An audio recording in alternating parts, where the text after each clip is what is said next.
Hi, I'm gonna show you how to use my soundboard. It's like a sound avatar where you can play sounds in a call. So let's say that you have a phone call,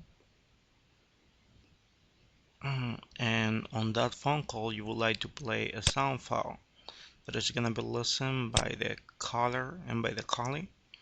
Let's say you call to phone number. Let's say you call to extension 1-800 dialing. Okay, now you are in the call and you made this. Congratulations! You have successfully installed and executed the Asterisk open source PBX. So you see, you can pause the audio. You hear this message again. Thank you for calling.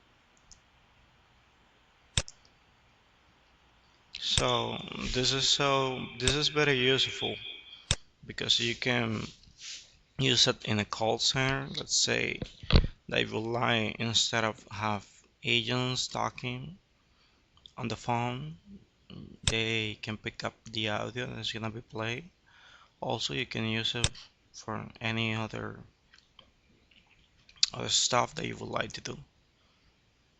Okay, later I will show you an improved version, a better version. Okay, see you in my next video.